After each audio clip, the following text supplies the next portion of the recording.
The times nation YouTube channel subscribe करें और bell icon दबाएं।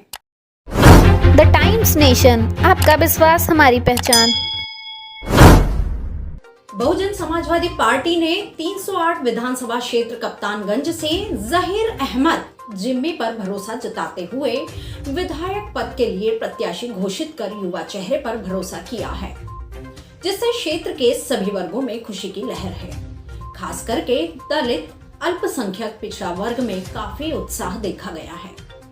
जहीर अहमद जिम्मी युवा नेता के साथ साथ क्षेत्रीय नेता हैं। इस वजह से हर जाति, हर वर्ग में इनकी अच्छी पैठ भी है। हमारे संवाददाता दिलीप कुमार ने जहीर अहमद जिम्मी से उनके आवास पर जाकर मुलाकात की। बातचीत के दौरान उन्होंने विधानसभा कप्तानगंज में क्षेत्रीय प्रत्याशी होने का दावा भी किया है और उन्होंने कहा है कि मैं इस विधानसभा की मिट्टी में पला हूँ, बड़ा हूँ। मैं पूरे विधानसभा का विकास तन, मन और निष्ठा के साथ करूंगा। आइए देखते हैं जहीर अहमद जिम्मी की खास मुलाकात हमारे संवाददाता दिलीप कुमार के साथ।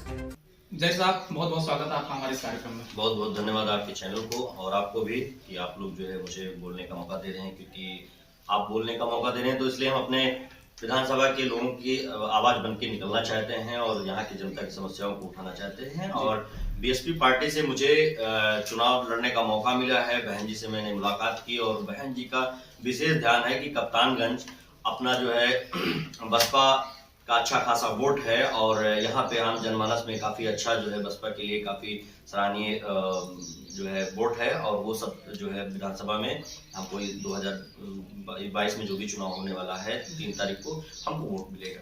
जय साहब, बहन जी से पहली बार आपकी मुलाकात कब हुई? हमारा 4 महीने पहले बहन जी से मुलाकात हुई। उससे पहले मैं बसपा पार्टी में था, लेकिन यह है कि बहन जी ने जब बुलाया मुझे और अब बहुत अच्छा मौका दिया उन्होंने और आधे घंटे तक बहन जी हमको बैठा के कप्तानगंज का पूरा समीकरण उन्होंने बताया मुझे और मैंने भी उनको जो भी कुछ ब्रीफ करना था मैंने किया। और मैंने अपनी कहानी बताई बहन जी से कि मैं गरीब परिवार से हूँ, खेती किसानी करता था। करने के बाद पेट पालने के लिए मैं लखनऊ गया और जीवन यापन करने के लिए। फिर उसके बाद जब थोड़ा सा ये हो गया कि भाई हमारे विधानसभा में अक्सर जो भी चुनाव लड़े, बाहरी लड़े, जो यहाँ वोट भी नहीं दे सकते हैं वो लोग चुनाव लड़ रहे हैं, तो हमने कहा कि हमारे विधानसभा पे जो बाहरी लोगों का कब्जा है वो हम हटाना चाहते हैं। राजनीति में कब आए आप सर? राजनीति में 2012 से हम हैं। जब से समाज सेवा करते रहे, लोगों के बीच में एक दूसरे की मदद करते रहे। जो भी लोग लखनऊ जाते थे, बस्ती जिले में कहीं से भी, बस्ती जिले के कहीं से भी कोई आ जाता था तो मैं पूरा सपोर्ट करता था। उनके साथ मैं कंधे से कंधा मिला के खड़ा रहता था। कहीं चाहे जिसका इलाज का मामला हो, चाहे कोई सामाजिक कार्य हो या कुछ भी इस तरह से रहता था, तो मैं हमेशा अपने लोगों के साथ खड़ा रहता था। जय साहब, इस समय अगर हम बड़े बड़े टीवी चैनलों की बात करें, अखबारों की बात करें, तो लड़ाई में कहीं ना कहीं सपा और भाजपा के माने जाते हैं। बसपा को बड़े बड़े टीवी चैनलों ने तीसरे स्थान पर लाकर दिया। तो आपको क्या लगता है कि इस बार बीएसपी किस तरह से फाइट करके, क्या ये एक जनता को भ्रमित करने का एक तरीका है बड़े बड़े टीवी चैनलों का, या हकीकत कुछ और है? देखिए, जो बसपा का वोट होता है वो गरीब वोट ज्यादा से ज्यादा होता है और वो साइलेंट वोट होता है और वो ना ज्यादा टीवी चैनल वाले गरीब इंसानों तक पहुंच ही नहीं पाते हैं, तो उनसे क्या उनका व्यू लेंगे और ना वो सब चीजें सर्वे कर पाते हैं। ये जो टीवी चैनल के माध्यम से चल रहा है, इसमें जो है बड़े बड़े उद्योगपतियां जो है सब लगे हुए हैं और अपना जो है पार्टी का सपोर्ट करते हैं, तो इसलिए जो है टीवी चैनल में वही दिखाया जाता है। गरीबों का अगर इंटरव्यू आप लीजिए तो आप देखिए सब बसपा का सपोर्ट करेंगे। और कप्तानगंज विधानसभा में देखिए किसान का हालत इतना खराब है और सब जो है जितने भी किसान हैं यहाँ पे और जो भी उनकी समस्याएं हैं, हमेशा बहन जी ने जो है उनका निदान करने का काम किया है। गन्ना जो मूल्य जो है बढ़ाने का काम किया था बहन जी ने किया था, बाकी सरकारें तो कुछ नहीं कर रही जी। लेकिन सर, अगर हम कानून व्यवस्था की बात करें तो आज भी लोग मानते हैं कि बहन जी का जब गवर्नमेंट था, बहन जी का जब सरकार था, तो उस दौरान कानून व्यवस्था चुस्त और दुरुस्त थी। लेकिन अभी अगर हम वर्तमान सरकार की बात करें, उत्तर प्रदेश में भाजपा की सरकार है, ऐसे में भाजपा दावा करती है कि हमारे समय में गुंडा माफिया एकदम खत्म हो गया, कानून राज आ गया। आपको क्या लगता है? देखिए, झूठी बात कहने से कोई फर्क नहीं पड़ता है, लोग झूठी बातें कहते रहते हैं, लेकिन 2005 से लेके 2012 तक बहन जी की सरकार थी। उसमें आम जनमानस में बहुत अमन चैन शांति थी। सब लोग अपना काम करते थे, सब लोग अपना व्यापार करते थे, सब लोग अपनी खेती करते थे, बहुत अमन चैन शांति थी। और इस सरकार में जो कहते हैं कि एक वर्ग को इतना परेशान कर दिया गया है, खासकर जो है ब्राह्मण वर्ग को इतना काउंटर हुआ और इतना, क्या सिर्फ वही अपराधी है और इनको अपराधी नहीं मिल रहा है? भाई देखिए, अपराध तो हर कोई करता है, तो सबको जेल डालना चाहिए, सबको काउंटर करना चाहिए। सिर्फ स्पेशली जो है ब्राह्मण को कर रहे हैं जी। तो इस बार के चुनाव में क्या ब्राह्मण बीएसपी का सपोर्ट कर रहा है? देखिए, ब्राह्मण की जो बात है वो हमेशा 2005 से 2007 तक बहन जी की सरकार ब्राह्मण नहीं बनाई थी जी। और इस बार भी वही मोड सब लोगों का है और सब लोग जो है बीएसपी का ही साथ देंगे। इस बार बहन जी की सरकार बनेगी। सर, बहन जी पर मूर्तियों का आरोप लगा कि जब इनकी गवर्नमेंट थी तो उन्होंने केवल मूर्तियां बनवाई, विकास कुछ नहीं किया। तो आप मूर्तियों पर आपका क्या कहना है? देखिए, मूर्तियों की बात नहीं है, हर समाज में बहन जी ने काम किया है और दूसरी सरकारें जो है वो भी तो मूर्तियों वाला काम कर रही है, कहीं यहाँ कहीं वहाँ। तो ये सब जो है सरकार का वो उतना होता है वो करते रहते हैं, उसका कोई बहुत ज्यादा इफेक्ट नहीं है। और दूसरी चीज ये है कि बहन जी ने इतने गरीबों को रोजगार दिया है, उसको भी तो देखना चाहिए। बहन जी ने कितना एकदम सबसे निचले स्तर जो सफाई कर्मी है, जो कक्षा 5 पास किए, उनको नौकरी देने का काम बहन जी ने किया है। आप बताइए, इतने गरीबी तो उन्होंने सोचा है, ये बहुत अच्छी बात है। आप जनता के बीच में किन मुद्दों को लेकर जा रहे हैं?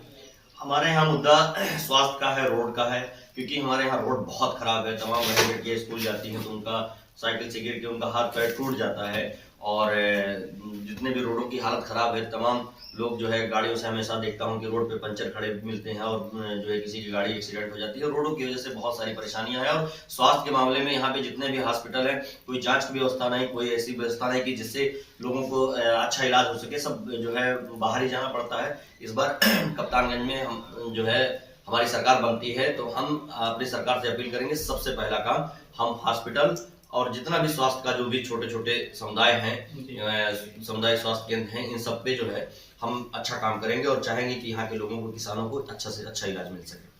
सर, आप युवा हैं, ठीक है, और यदि युवाओं का आशीर्वाद आपको मिला, युवाओं ने आपको विधायक बनाया, तो युवाओं के लिए पहली प्राथमिकता आपकी क्या होगी? युवा की पहली प्राथमिकता ये है कि एक उम्मीद भरी नजर से वो देख रहे हैं कि हमारे रोजगार का क्या होगा, हमारे भविष्य का क्या होगा। हम अपने सरकार से हमेशा अपील करेंगे कि कप्तानगंज बस्ती जिले के जितने भी लोग, जितने भी युवा हैं, हम अपने सरकार से उनके लिए हमेशा लड़ते रहेंगे कि उनके रोजगार के बारे में, उनके शिक्षा के बारे में, उनके स्पोर्ट के बारे में। जो लोग खिलाड़ी हैं, बताइए बस्ती जिले में इतने अच्छे अच्छे खिलाड़ी हैं, कभी कोई प्रदेश लेवल तक या जो है देश लेवल तक ले जाने का किसी ने नहीं काम किया। मैं अकेला काम करूंगा इस क्षेत्र में। जय साहब, एक सवाल और आपसे कि वर्तमान विधायक जो आपके हैं कप्तानगंज से, वो उनका कहना है कि हमने अपने कप्तानगंज विधानसभा क्षेत्र में इतना विकास किया है कि जनता आग मूंद के हमें सपोर्ट करेगी। आपका क्या कहना है? देखिए, अगर उनको यही लगता है तो वो गलत लगता है और वो गांव-गांव जा रहे हैं तो उनको जवाब भी मिल रहा है। और अगर जनता का सपोर्ट के होते तो इतना परेशानी उनको झेलना नहीं पड़ता। जनता के सामने नतमस्तक होना पड़ रहा है, नेताओं के सामने मंच पे लेट जाना पड़ता है। ये सब क्या तरीका है? आप अगर विकास किए थे तो आप अपने विकास की बात करिए ना। जी, रोड देख रहे हैं कितना हालत खराब है, शिक्षा का हाल देख लीजिए। कप्तानगंज में जितने भी स्कूल है सब बिल्कुल व्यवस्था बिल्कुल गड़बड़ है। सब प्राइवेट स्कूलों की सरकारी व्यवस्था पूरी एकदम गड़बड़ है। हाँ, सरकारी हॉस्पिटल की व्यवस्था देख लीजिए। तो क्या जो है विधायक जी ने किया? विधायक जी ने किया होता तो नतमस्तक थोड़ी होना पड़ता है। उनका एक वीडियो भी वायरल हो रहा था, काफी दिनों से वायरल हो रहा है कि वो जनता के बीच में माफी मांग रहे हैं और वो जनता से दोबारा कह रहे हैं कि हमसे जो भी गलती हुई आने वाले समय में नहीं होगी। देखिए, जब जनप्रतिनिधि चुना जाता है तो उसको विकास करके जनता का दिल जीतना होता है। हाथ पैर जोड़ के जनता का दिल नहीं जीता जा सकता है, क्योंकि जनता बहुत समझदार है और खासकर कप्तानगंज के लोग जो हमारे अपने हैं वो बहुत समझदार हैं। इस बार वो स्थानीय विधायक बनाएंगे। ओके, जय साहब, विधायक बनने के बाद सबसे पहले हम आपसे जानना चाहेंगे कि आप 3 ऐसे मुद्दे बताइए जो विधायक बनने के बाद सबसे पहले आप पूरा करेंगे। 3 ऐसे बातें। हम तो अपनी सरकार से अपील करेंगे कि सबसे पहला काम रोजगार पे ध्यान दे, जो एक नौजवान उम्मीद भरी नजर से देख रहा है। और दूसरा जो है स्वास्थ्य का मामला रहेगा। और तीसरा जो है किसानों के जितने भी मुद्दे हैं, मुद्दे अनेक हैं, मैं हर एक मुद्दे पे किसान के साथ खड़ा मिलूंगा, क्योंकि मैं किसान का बेटा हूं। मैंने खेती किसानी की है, मैं जानता हूं कि कितनी परेशानियां आती हैं और सरकार से क्या उम्मीदें होती हैं किसान को, वो हम सब जानते हैं। हम जनता के लिए और किसान के लिए हमेशा खड़े मिलेंगे। कप्तानगंज हमारा अपना है, हम अपनों के लिए हमेशा खड़े रहेंगे। जय साहब, एक सवाल और। कहा जाता है कि उत्तर प्रदेश की जो राजनीति होती है वो जाति पर कहीं ना कहीं ज्यादातर डिपेंड होती है, जातिवाद की राजनीति होती है।